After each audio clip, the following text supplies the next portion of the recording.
എല്ലാ പ്രിയപ്പെട്ട ഉദ്യോഗാർത്ഥികൾക്കും learn to കോൺകറിലേക്ക് സ്വാഗതം. ഇന്ത്യയുടെ സാമ്പത്തിക രംഗം എന്ന ടോപ്പിക്കിൽ നിന്ന് പ്രധാനപ്പെട്ട കുറച്ച് ക്വസ്റ്റ്യൻസ് ആണ് ഇന്നത്തെ ക്ലാസ്സിൽ ഇൻക്ലൂഡ് ചെയ്തിരിക്കുന്നത്. നമുക്ക് ക്ലാസ്സിലേക്ക് കടക്കാം. നവവികസന സൂചിക ആദ്യമായി തയ്യാറാക്കുന്നതിന് പാകിസ്ഥാൻ സ്വദേശിയായ മെഹബൂബ് ഉൽ ഹക്കിനൊപ്പം പ്രവർത്തിച്ച ഇന്ത്യക്കാരൻ ആര്? മാനവ വികസന സൂചിക ആദ്യമായി തയ്യാറാക്കുന്നതിന് പാകിസ്ഥാൻ സ്വദേശിയായ മെഹബൂബ് ഉൽ ഹക്കിനൊപ്പം പ്രവർത്തിച്ച ഇന്ത്യക്കാരനാര്? അമർത്യ സെൻ. മാനവ വികസന സൂചിക ആദ്യമായിട്ട് തയ്യാറാക്കുന്നതിന് വേണ്ടിയിട്ട് പാകിസ്ഥാൻ സ്വദേശിയായ മെഹബൂബ് ഉൽ ഹക്കിനൊപ്പം പ്രവർത്തിച്ച ഇന്ത്യക്കാരനാണ് അമർത്യ Sen. PC Mahalanobis ചെയർമാനായും VKRV Rao, DR Gadgil എന്നിവർ അംഗങ്ങളായും ദേശീയ വരുമാന കമ്മിറ്റി രൂപവൽക്കരിച്ച വർഷം. PC Mahalanobis ചെയർമാനായും VKRV Rao, DR Gadgil എന്നിവർ അംഗങ്ങളായും ദേശീയ വരുമാന കമ്മിറ്റി രൂപവൽക്കരിച്ച വർഷം 1949 ഓഗസ്റ്റ് 4. 1949 ഓഗസ്റ്റ് 4. PC മഹൽനോബിസ് ആയിരുന്നു ചെയർമാൻ. VKRV റാവുവും DR ഗാഡ്ഗിലും അംഗങ്ങളായിരുന്നു. ഇങ്ങനെ ദേശീയ വരുമാന കമ്മിറ്റി രൂപവൽക്കരിച്ച വർഷം 1949 ഓഗസ്റ്റ് 4. ദേശീയ വരുമാന കമ്മിറ്റിയുടെ ആദ്യ റിപ്പോർട്ട് സമർപ്പിച്ച വർഷം. ദേശീയ വരുമാന കമ്മിറ്റിയുടെ ആദ്യ റിപ്പോർട്ട് സമർപ്പിച്ച വർഷം 1951. 1951. 49 രൂപവൽക്കരിക്കപ്പെട്ടു. ആദ്യത്തെ റിപ്പോർട്ട് 51 സമർപ്പിച്ചു. ദേശീയ വരുമാന കമ്മിറ്റിയുടെ ആദ്യ റിപ്പോർട്ട് സമർപ്പിച്ച വർഷം 1951. നിലവിൽ ഇന്ത്യയുടെ ദേശീയ വരുമാനം കണക്കാക്കുന്ന ഏജൻസി. നിലവിൽ ഇന്ത്യയുടെ ദേശീയ വരുമാനം കണക്കാക്കുന്ന agency national statistical office. National statistical office. നിലവിൽ ഇന്ത്യയുടെ ദേശീയ വരുമാനം കണക്കാക്കുന്ന ഏജൻസിയാണ് നാഷണൽ സ്റ്റാറ്റിസ്റ്റിക്കൽ ഓഫീസ്. പുത്തൻ സാമ്പത്തിക നയം നടപ്പിലാക്കിയത് എപ്പോഴാണ്? പുത്തൻ സാമ്പത്തിക നയം നടപ്പിലാക്കിയത് എപ്പോഴാണ്? 1990-92 വാർഷിക പദ്ധതിക്കാലത്ത്. 1990-92 വാർഷിക പദ്ധതിക്കാലത്താണ് പുത്തൻ സാമ്പത്തിക നയം നടപ്പിലാക്കിയത്. മാനവ വികസന സൂചിക ആദ്യമായി തയ്യാറാക്കുന്നതിന് പാകിസ്ഥാൻ സ്വദേശിയായ മെഹബൂബ് ഉൽ ഹക്കിനൊപ്പം പ്രവർത്തിച്ച ഇന്ത്യക്കാരൻ അമർത്യ സെൻ.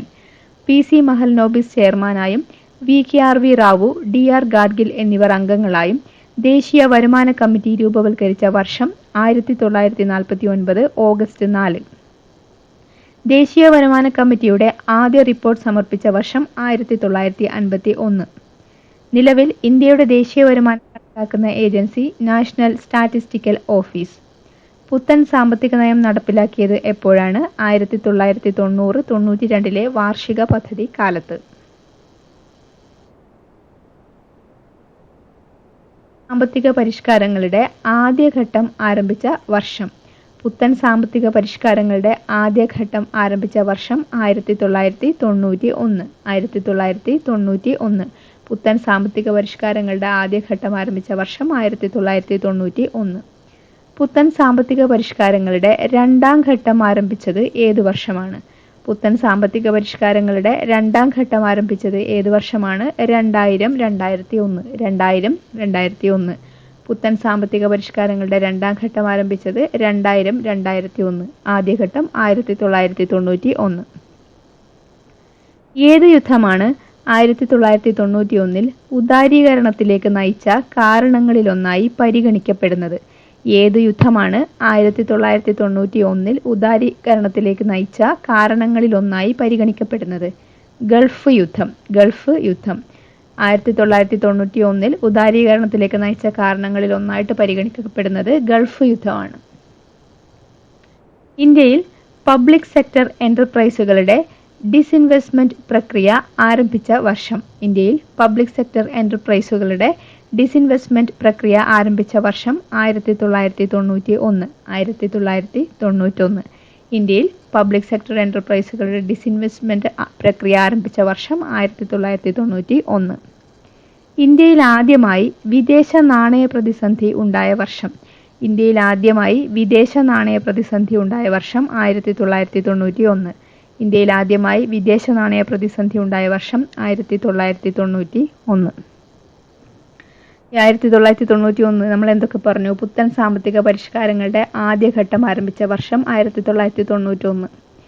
അതുപോലെ ഇന്ത്യയിൽ പബ്ലിക് സെക്ടർ എന്റർപ്രൈസുകളുടെ ഡിസ്ഇൻവെസ്റ്റ്മെന്റ് പ്രക്രിയ ആരംഭിച്ച വർഷം 1991. ഇന്ത്യയിൽ ആദ്യമായി വിദേശ നാണയ പ്രതിസന്ധി ഉണ്ടായ വർഷം 1991. ഒന്നുകൂടി, പുത്തൻ സാമ്പത്തിക പരിഷ്കാരങ്ങളുടെ രണ്ടാം ഘട്ടം ആരംഭിച്ചത് ഏത് വർഷമാണ്? 2000-2001. ഏത് യുദ്ധമാണ് 1991 ഉദാരീകരണത്തിലേക്ക് നയിച്ച കാരണങ്ങളിലൊന്നായി പരിഗണിക്കപ്പെടുന്നത്? ഗൾഫ് യുദ്ധം. അടുത്തത്, ഇന്ത്യ ചരിത്രത്തിലെ ആദ്യത്തെ ഡിമോണിറ്റൈസേഷൻ നടന്ന വർഷം. ഇന്ത്യ ചരിത്രത്തിലെ ആദ്യത്തെ ഡിമോണിറ്റൈസേഷൻ നടന്ന വർഷം 1946. 1946. ഇന്ത്യ ചരിത്രത്തിലെ ആദ്യത്തെ ഡിമോണിറ്റൈസേഷൻ നടന്ന വർഷം 1946. അന്ന് 1000, 10,000 രൂപ നോട്ടുകളാണ് പിൻവലിച്ചത്. 1946 ഡിമോണിറ്റൈസേഷൻ സമയത്ത് 1000, 10,000 രൂപ നോട്ടുകളാണ് പിൻവലിച്ചത്. സ്വതന്ത്ര ഇന്ത്യയിൽ ആദ്യമായി ഡിമോണിറ്റൈസേഷൻ നടന്ന വർഷം. സ്വതന്ത്ര ഇന്ത്യയിൽ ആദ്യമായി ഡിമോണിറ്റൈസേഷൻ നടന്ന വർഷം 1978. 1978. ആദ്യമായിട്ട് നടന്നത് സ്വാതന്ത്ര്യത്തിന് മുൻപ് 1946. സ്വതന്ത്ര ഇന്ത്യയിൽ ആദ്യമായിട്ട് ഡിമോണിറ്റൈസേഷൻ നടന്ന വർഷം 1978. 1978 ഡിമോണിറ്റൈസേഷൻ സമയത്തെ റിസർവ് ബാങ്ക് ഗവർണർ. 1978 ഡിമോണിറ്റൈസേഷൻ സമയത്തെ reserve bank governor IG Patel.